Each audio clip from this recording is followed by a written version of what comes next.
आज म यस्तो क्वेसनलाई लिएर आएछु कि जुन मलाई धेरै त्यो टाउको दुखाउँदै थियो कि यो क्वेसनले डेभलपमेन्ट लेन्थ के हो र त्यो त मैले बुझेको थिएँ, यसो डिफिनेसनबाट मलाई थाहा भयो। तर यो कुन मेथडबाट यसले डेभलपमेन्ट लेन्थ एचिभ गर्छ भन्ने थप पनि थाहा भए पनि मैले मेरो माइन्डमा यसलाई भिजुअलाइजै गर्न सकिरहेको थिएन कि मैले कसरी यसले बुझ्ने कि कसरी त्यो बन्डलिङ, कसरी एन्करेज लेन्थ, ल्यापिङहरूबाट त्यो डेभलपमेन्ट लेन्थ एचिभ गर्छ, त्यो मलाई मेरो माइन्डमा त्यो क्याच गरिरहेको थियो। यसको कन्सेप्ट राम्रोसँग मैले बुझेको थिएन। आज म यो कन्सेप्ट धेरै राम्रोसँग मैले बुझाउन गइरहेको छु कि यसमा क्वेसन के सोधेको छ कि what is the development length, what are the method of achieving development length. Development length भनेको के हुन्छ? Minimum length of reinforcement bar injected अथवा embedded inside the concrete so that there is no slippage occur in between steel and concrete।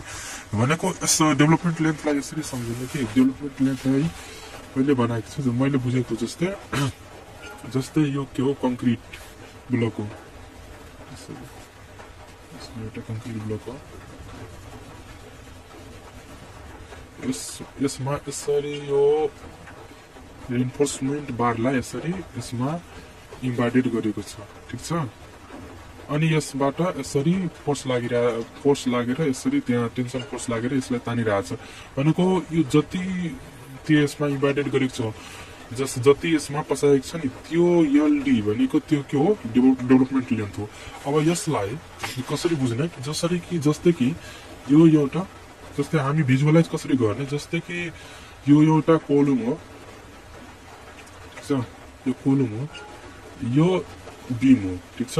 यो column र बीममा यहाँसम्म त ठिक छ, रेनफोर्समेन्ट बार लागेको हुन्छ यहाँ कम्प्रेसन जोनमा। अब सिङ्गली हो कि डब्ल्यू हो, यो कुरा अहिले म गरिनँ, यसरी गएको छ रेनफोर्समेन्ट बार, ठिक छ। अब यो बारलाई अलि बढाएर यसरी बेन्ड गरेको छ, ठिक छ। यो एक्स्ट्रा यो हुन्छ नि, यति एक्स्ट्रा बार जति छ नि यहाँबाट एक्स्ट्रा हो।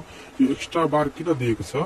किनभने यसमा लोड लाग्दाखेरि फेरि यो निस्किन हालोस् भनेर, यसरी स्लिपेज नभइहालोस् भनेर यसलाई यसरी त्यसमा के भन्छ बेन्ड गरेर राखेको हुन्छ हो। जुन यति एक्स्ट्रा बार हुन्छ नि यसलाई नै डेभलपमेन्ट लेन्थ भन्छ एलडी। त हामी यसरी बुझ्ने कि एक्स्ट्रा बारलाई डेभलपमेन्ट लेन्थ हुन्छ। अब हामीले हाम्रो यो स्ट्रक्चर डिजाइनमा नि धेरै प्रकारलाई यस्तो स्टिलहरू हुन्छ, जस्तै कि हामीले हेरेको छौँ यहाँ पनि कि स्ल्याबहरूमा पनि यहाँ यसरी स्टिलहरू कोलुमबाट निकालेको हुन्छ, माथि यहाँ पनि स्टिलहरू निकालेको हुन्छ, जसरी कि यो माथि निकालेको हुन्छ नि, यो स्ट्रेट स्टिलहरू निकालेको हुन्छ। त्यो पनि हामी एक्स्ट्रा छ भने यसलाई हामी डेभलपमेन्ट लेन्थ भन्न सकिन्छ, जसरी भन्न सकिन्छ। अरू के छ, जस्तै कि एउटा बिम छ, बिममा हामी यति एउटा बिम छ, यहाँदेखि यहाँसम्म मलाई स्टिल यतिसम्मको लम्बाइको स्टिल मात्रै छ, हो योभन्दा अगाडि बढाउनु छ भने यति ल्याप गर्यो भने यहाँदेखि यहाँसम्म जुन ल्याप गर्यो त्यो पनि डेभलपमेन्ट लेन्थ भन्छ, यसलाई पनि डेभलपमेन्ट लेन्थ भन्छ। यो अर्को मेथड भयो। फर्स्ट मेथड के हो? फर्स्ट मेथड भनेको तीनवटा मेथड जसरी के बुकमा लेखेको छ। सबभन्दा पहिले एन्करेजवाला छ, अनि त्यसपछि ल्यापिङ छ, त्यसपछि बन्डलिङ छ। सबभन्दा पहिले यो मैले ल्यापिङ भने, अनि त्यसपछि एन्करेज भनेको के हुन्छ? यहाँ मैले एउटा फिगर बनाएको छु, यहाँ हेर्नु, यहाँ यतादेखि यतासम्म यो सिधा आयो, यति स्टिल यहाँ एक्स्ट्रा छोडेछ। अब यति स्टिल एक्स्ट्रा छोडेछ, यहाँसम्म त त्यो स्पेस छैन, त्यहाँबाट यो एक्स्ट्रालाई यहाँ यसरी के भन्छ बेन्ड गरेको छ। यो बेन्ड गरेकोलाई एन्करेज भन्छ, एन्करेज लेन्थ भन्छ। यहाँदेखि यहाँसम्म बेन्ड गरेको एन्करेज लेन्थ। जुन एक्स्ट्रा हो त्यो के हो, हाम्रो के भन्छ एक्स्ट्रा जुन पोर्सन छ त्यो के हो, डेभलपमेन्ट लेन्थ हो, ठिक छ। यो एन्करेज मेथड भयो, यो ल्यापिङ भयो। अर्को बन्डलिङ हुन्छ। बन्डलिङ के हुन्छ? जस्तै दुईवटा बारलाई यो के भन्छ बन्डल भनेको दुईवटा बारलाई एकै ठाउँमा गएर बाँधिदिन्छ, त्यो बन्डलिङ हो। अब बन्डलिङले के गर्छ? सर्फेस एरियालाई इन्क्रिज गर्छ। जस्तै कि यदि हामी यहाँ के भन्छ यहाँ एउटा स्टिल छ, यो स्टिल यहाँसम्म लाग्यो भने यसको सर्फेस एरिया कम छ। यहाँ तीनवटा स्टिल लाग्यो भने सर्फेस एरिया के भन्छ बढ्छ। सर्फेस एरिया बढ्यो भने त्यहाँ बन्ड स्ट्रेन्थ पनि बढ्छ, यसको बन्ड स्ट्रेन्थ पनि बढ्छ हो। त त्यो पनि एक्स्ट्रा जुन के भन्छ यो पनि एउटा मेथड हो कि डेभलपमेन्ट लेन्थ एचिभ गर्नको लागि सर्फेस एरिया इन्क्रिज गरेर बन्डलिङ। सर्फेस एरिया कसरी इन्क्रिज गर्छ? त्यो बन्डलिङ गरेर। भनेको हामीलाई तीनवटा मेथड छ, जुन तीनवटा मेथड छ जो बुकमा पनि दिएको छ, तीनवटा मेथडबाट हामी एचिभ गर्न सकिन्छ। यसरी बुझ्ने कि हामी यसरी माइन्डलाई भिजुअलाइज गर्ने कि त्यो डेभलपमेन्ट लेन्थ भनेको एक्स्ट्रा लेन्थ हो जुन कङ्क्रिटमा इम्बाइडेड गरिन्छ। यो इम्बाइडेड गरेपछि एक्स्ट्रा भन्ने यो होइन कि त्यो बडी जति लेन्थ छ जसरी यति एउटा हाम्रो जति लेन्थको कोलम छ त्यो त त्यति त रेनफोर्स त हुन्छ नि, त्यति लम्बाइको रेनफोर्स हुन्छ, तर एक्स्ट्रा रेनफोर्समेन्ट जति हुन्छ जसलाई बिमलाई कोलममा इम्बाइडेड गर्न र अथवा त्यो कोलमको रेनफोर्समेन्टलाई स्ल्याबमा इम्बाइडेड गर्नको लागि जुन एक्स्ट्रा रेनफोर्समेन्ट लगाउँछ नि एक्स्ट्रा रेनफोर्समेन्ट त्यो हो कि त्यो के हो डेभलपमेन्ट लेन्थ हो। अब डेभलपमेन्ट लेन्थ यो तीनवटा तरिकाले पनि तीनवटा तरिकाबाट हुन सकिन्छ। या त यसले के भन्छ एलडी भनेको यो त हुकको रूपमा हुन्छ, या त के भन्छ हुकको रूपमा हुन्छ, या त ल्यापिङको रूपमा हुन्छ, या त बन्डलिङको रूपमा हुन्छ। यो तीनवटा तरिकामा जहाँ पनि स्ट्रक्चरल मेम्बरमा हुन्छ। यो हो डेभलपमेन्ट लेन्थ। मैले त्यही कुरा मैले भिजुअलाइज गर्नै सकेन। मलाई लाग्यो कि यो त म त बुझेँ एन्कोरेजबाट त यो डेभलपमेन्ट लेन्थ बुझेँ, ल्यापिङबाट बुझेँ, यो बन्डलिङहरूबाट कसरी हुन्छ त्यो मलाई त्यो ठ्याक्कै माइन्डमा आइरहेको थियो। त्यो ठ्याक्कै मैले भिजुअलाइजै गर्न सकिरहेको थिएन यसरी यसमा हुन्छ। मैले अब मलाई ठ्याक्कै माइन्डमा त्यो भिजुअलाइज भयो कि यसरी हुन्छ। तपाईहरू पनि त्यहाँ अब ठ्याक्कै एक्ज्याक्ट फिल्डमा पनि हेरेर त्यो बुझ्न सक्नुहुन्छ। या त यो भिडियोहरू पनि छन् एन्करेज के भन्छ डेभलपमेन्ट लेन्थहरूको, त्यहाँ अब त्यो भिडियोहरू पनि हेरेर त्यो भिजुअलाइज गर्न सकिन्छ। यसरी मैले स्क्वेन्सर हुन्छ पहिला त्यो के भन्छ कति मार्कको 5 मार्क सोधेछ।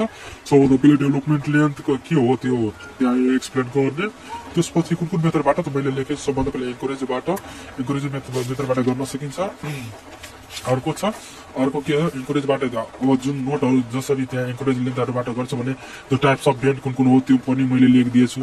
त्यसपछि यसमा नोटमा कुन कन्डिसनमा यो स्टिरअप भनेको in case of stirrup 90 degree बेन्डमा कति स्टेट लेन्थ कति राख्नुपर्छ। 90 डिग्री बेन्डमा के हुन्छ इन केस अफ स्टिरअपमा 90 डिग्री बेन्ड गरियो भने the minimum straight length beyond the curve भनेको यो कर्भ छ नि यहाँ भन्दा कति हामीलाई बियोन्ड द कर्भ यो कर्भ हुन्छ नि यहाँ भन्दा कति लेन्थ हामीलाई राख्नुपर्छ त्यो भनिन्छ कि स्टिरअपमा यो होइन क्या स्टिरअपमा स्टिरअप हुन्छ नि यसरी मरेको हुन्छ यहाँदेखि यहाँसम्म मरेको हुन्छ नि त्यो स्टिरअपलाई कति हामीले राख्ने। त्यो 90 डिग्रीको बेन्ड राख्यो भने 135 डिग्रीको बेन्ड राख्यो भने 80 डिग्रीको बेन्ड राख्यो भने त्यो कुरा भनेको यसमा 180 डिग्रीको बेन्ड राख्यो भने इन केस अफ 90 डिग्रीको बेन्ड राख्यो स्टिरअपमा the minimum straight length beyond the curve should be कति 8 times of diameter of bar राख्नुपर्छ। अनि in case of 135 degree bend राख्यो भने त minimum length of straight length beyond the curve भन्दा अगाडि कति हामीलाई राख्नुपर्छ त त्यो राख्नुपर्छ 6 टाइम अफ थिकनेस भनेको डायमिटर अफ बार यति राख्ने। यो कुरा मैले लेखिदिएछु। त्यसपछि ल्यापिङको कुरा पनि लेखिदिएछु मैले। ल्यापिङ के हो ल्यापिङमा अनि कम्प्रेसनमा के गर्न कति यति हुन्छ। त्यसपछि फ्लेक्जरल टेन्सनमा डाइरेक्ट टेन्सनमा त्यो कुरा मैले लेखेको छु। त्यसपछि बन्डलिङ यति कुरा लेख्दाखेरि भइहाल्यो ठ्याक्कै 5 मार्क आउँछ। अलिक फिगर पनि बनाइदिने यो दुईवटा फिगर बनाइदिएछु मैले। यो एलडीको भनेको यो डेभलपमेन्ट लेन्थमा यो मैले पनि फिगर बनाइदियो भने अलिक सेफ हुन्छ क्या, त्यही भएर मैले फिगर पनि बनाइदिएछु ठ्याक्कै। यति हो यसको एन्सर मैले लेखिदिएछु।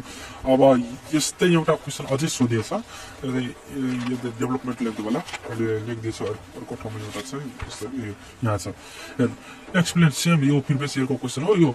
Explain the development length in the RCC design write down it is achieve at the end of a structural member if there is no structural sufficient length available। हेर्नु डेभलपमेन्ट लेन्थ यति त के हो development length मैले त्यो लेखेँ purpose के हो त्यसले लेखेको छु। त्यसको फर्मुला लेखेको छु। त्यो के दुईवटा केस हुन्छ कम्पेरिसनमा टेन्सनमा केस हुन्छ प्लेन बार यो कुन फ्याक्टरमा भर पर्छ त्यो पनि मैले लेखेको छु फ्याक्टरमा। जस्तै कि फ्याक्टरले इफेक्टिङ अन एलडीमा फ्याक्टर कुन फ्याक्टर इफेक्ट गर्छ grade of concrete and still type of stage कुन हो टेन्सन हो कम्प्रेसन त्यसमा पनि फरक पार्छ। मैले फर्मुला पनि लेखेको छु। टेन्सनमा के हुन्छ टेन्सनमा मैले लेखेको छु हेर्नु फाइभबाट के भन्छ स्टेज यता लेखेको छ नि bond stage into 4 times of के भन्छ डिजाइन बन्ड स्टेज यसमा छ। त्यस्तै यहाँ पनि छ यसमा फरक आइहाल्छ। यहाँ 5 हुन्छ यदि कम्प्रेसनमा हो भने। त्यसपछि यो कुराहरू मैले सबै लेखिदिएछु। यति लेख्दाखेरि भइहाल्छ। अनि मैले अब त्यसपछि के लेख्छ लास्ट केसमा के छ यदि सफिसियन्ट लेन्थ छैन भने त्यहाँ अब के भन्छ क्वेसन यहाँ ट्विस्ट छ। यसमा फरक के छ right how it is achieve at the end of structural member if there is no sufficient length available भनेको हामीले डेभलपमेन्ट लेन्थका लागि सफिसियन्ट लेन्थ एभाइलेबल छ भने के गर्ने बन्ड त्यो हुक के भन्छ बेन्ड गर्न त्यो एन्करेजमा हुन्छ। एन्करेजमा त्यही मैले लेखेको छु त्यो हुन्छ मैले लेख्दैछु बेन्ड गर्ने ठ्याक्कै त्यही कुरा लेखिदियो भयो।